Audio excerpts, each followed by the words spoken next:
Hello students, welcome to UVN classes. आज हम class 10 की एक्सरसाइज 8.1 का क्वेश्चन नंबर 5 लेकर आए हैं। क्वेश्चन नंबर 5 में कह रहा है given sec theta equal 13/12, calculate all other trigonometric ratios. हमें सेक थीटा दे रखा है 13/12, तो हमने इस तरह से एक फिगर बनाई ए बी सी। तो हमने ए बी सी इस तरह से ट्रायंगल ड्रॉ किया। ये बी जो है यहाँ पे ये है 90 डिग्री, ठीक है। अब हमें क्या करना है, यहाँ पे हमें जो दे रखा है गिवन, हमें क्या दे रखा है, सेक थीटा इज इक्वल 13/12, ये हमें गिवन है। तो सेक थीटा की यानी कि जो थीटा है ना, यहाँ पे ये ए एंगल थीटा है हमारा, ठीक है। अब यहाँ पे सेक थीटा जैसे हमने फॉर्मूला रन किया था, पंडित बद्री प्रसाद हर हर बोले, ये साइन था, ये कोस था और ये टेन था। तो सेक थीटा किसका होता है, कोस का उल्टा होता है। जैसे कोस का बी अपॉन एच होता है, तो सेक इसका उल्टा होता है एच अपॉन बी, यानी ये क्या है H upon B. It means इसमें एच की वैल्यू 13 है और बी की वैल्यू 12 है। अब इसमें हमने थीटा हमारा ए ये है, तो इसके सामने वाला ये परपेंडिकुलर है हमारा, ठीक है, और ये हमारा बेस है। तो यहाँ पे जो बेस है वो आ गया 12 और हाइपोटेनियस 13। 90 के सामने वाली साइड क्या होती है, हाइपोटेनियस होती है। अब हमें यहाँ पे परपेंडिकुलर गिवन नहीं है, तो इसको हम निकालेंगे पाइथागोरस थ्योरम से, ठीक है। तो हम यहाँ राइट करेंगे बाय पाइथागोरस थ्योरम। तो पाइथागोरस थ्योरम में हमने कहा था कि जो बड़ी वाली साइड है यानी कि हाइपोटेनियस होता है, ए सी स्क्वायर, ये किसके इक्वल होता है, other two sides A B square plus B C square के। अब यहाँ पे ए सी की वैल्यू हमें गिवन है 13 स्क्वायर, ए बी की वैल्यू हमें गिवन है 12 स्क्वायर, बी सी की नहीं है तो एज इट इज़ राइट कर लेंगे, ठीक है। 13 का स्क्वायर होता है 169, 13 इंटू 13। 12 स्क्वायर होता है 144 प्लस बी सी स्क्वायर। अब ये 44 इधर आके माइनस का हो जाएगा, 169 माइनस 144, यहाँ रह गया बी सी स्क्वायर। 169 में से 144 हम कट कर देंगे तो हमारे पास आ जाएगा 25 बी सी स्क्वायर। अब यहाँ से स्क्वायर हटेगा इधर रूट लग जाएगा,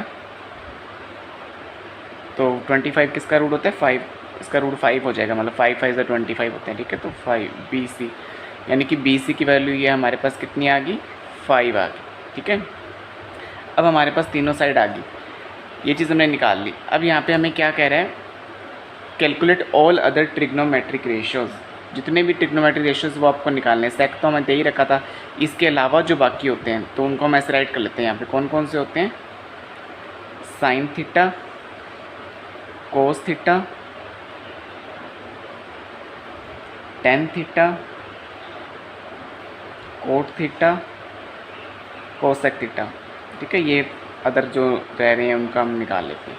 तो साइन थीटा इसी फॉर्मूले से हमें पंडित बद्री प्रसाद हर बोले, ठीक है। तो पहला जो होता है ये क्या होता है, P upon B, P upon H, sorry, ठीक है, पी अपॉन एच होता है। फिर सेकंड वाला बी अपॉन एच होता है, और थर्ड वाला क्या होता है, टेन थीटा जो होता है पी अपॉन में बी होता है। फिर कोट इस टेन का उल्टा होता है, ठीक है। तो ये पी अपॉन बी है तो ये क्या हो जाएगा, बी अपॉन पी। और कोसेक किसका उल्टा होता है, कोसेक उल्टा होता है साइन का, यानी पी अपॉन एच है तो एच अपॉन पी हो गया, ठीक है। ये हमने इस तरह से हमने निकाल लिए। फॉर्मूला आपको ये ध्यान रखना, देखो पंडित बद्री प्रसाद हर हर बोले, ये साइन कोस टेन, टेन का उल्टा कोट, ठीक है। और ये कोस बीच वाला होता है, इसका उल्टा क्या होता है सेक, और इसका साइन का उल्टा होता है कोसेक, ठीक है। तो हमें इस तरह से हमने इसको राइट कर लिया। पी अपॉन एच है, तो पी हमारा कितना है 5 और एच कितना है 13, तो पहली वैल्यू हमारी क्या हो जाएगी 5 अपॉन में 13, ठीक है। Secondly B upon H, B हमारे पास है 12 और एच 13, तो 12 अपॉन 13।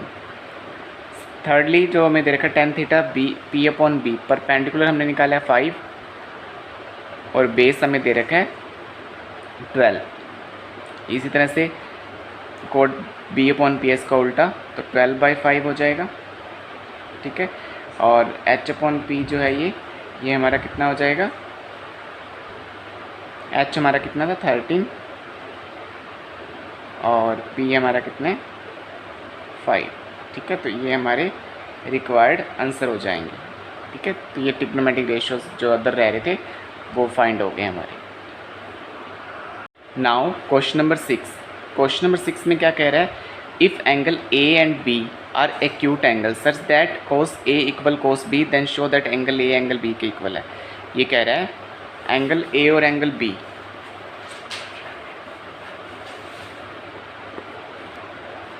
एंगल ए और बी एक्यूट एंगल है। इट मीन्स सी वाला जो है वो 90 डिग्री का होगा और बाकी ये दोनों ए और बी एक्यूट होंगे। तो हमने इस तरह से एक ट्रायंगल ड्रॉ कर लिया, ठीक है। तो हमें यहाँ से हमने क्या राइट कर लिया कि एंगल सी पे कितना है 90 डिग्री है, हमने एक ट्रायंगल ड्रॉ किया, ठीक है। अब हमें गिवन क्या चीज़ है कि कोस ए इक्वल है कोस बी के, ठीक है। तो कोस ए यानी यहाँ पे थीटा ए है, तो ए जब आप ए एंगल लेते हैं तो उसके सामने वाला परपेंडिकुलर होता है और ये बेस होता है, ठीक है। जैसे अभी हम ए को लेके चलते हैं, अगर हम ए को लेके चलते हैं तो ये परपेंडिकुलर है और ये बेस है, ठीक है। तो कोस ए की वैल्यू क्या होती है, पंडित बद्री प्रसाद हर हर बोले, तो बीच वाला बी अपॉन एच होता है, ठीक है। ये क्या होता है बी अपॉन एच, ठीक है। तो बी अपॉन एच, बी अब यहाँ पे हमारा क्या है ए सी और एच क्या है हमारा यहाँ पे ए बी, ये वाला एच ए बी, ठीक है। कोस बी, अब देखो इसका भी बी अपॉन एच ही होता है, लेकिन यहाँ पे बी थीटा है। अब थीटा अगर बी होगा तो ये चेंज हो जाएगा, ये परपेंडिकुलर हो जाएगा और ये क्या हो जाएगा बेस, ठीक है। तो अब हम क्या राइट करेंगे, देखो बेस हमारा बी एंगल का है तो बेस ये वाला है यानी बी सी अपॉन में ए बी हाइपोटेनस। तो यहाँ पे देखो हमारे पास क्या आ गया A C upon A B और B C upon A B. अब यहाँ देखो यहाँ भी ए बी है, यहाँ भी ए बी है, इनको सॉल्व करने पे ये क्या होता है ये कट हो जाएंगे। तो यहाँ पे क्या आ जाएगा ए सी इक्वल बी सी, यानी कि ये जो टू साइड्स आ रही हैं ए सी ये वाली, ये साइड इस बी सी साइड के इक्वल है, ठीक है। अब आप देखो यहाँ पे जब टू साइड्स इक्वल होते हैं तो उनके अपोजिट जो एंगल्स बनते हैं वो भी क्या होते हैं इक्वल होते हैं। जैसे यहाँ पे ए सी है, ए सी के अपोजिट एंगल क्या बन रहा है बी, ठीक है। तो एंगल बी किस और बी सी साइड ये है, बी सी के अपोजिट में ए बन रहा है तो एंगल ए, इसका मतलब ये बी एंगल ए के भी इक्वल होगा। तो यहाँ पे हम रीज़न दे देंगे angles opposite to equal sides are equal in triangle, ठीक है।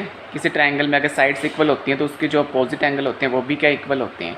और हमें प्रूव क्या करना था एंगल ए एंगल बी के, तो ये भी हमारा यहाँ पे क्या हो गया था शो हो गया मतलब, ठीक है।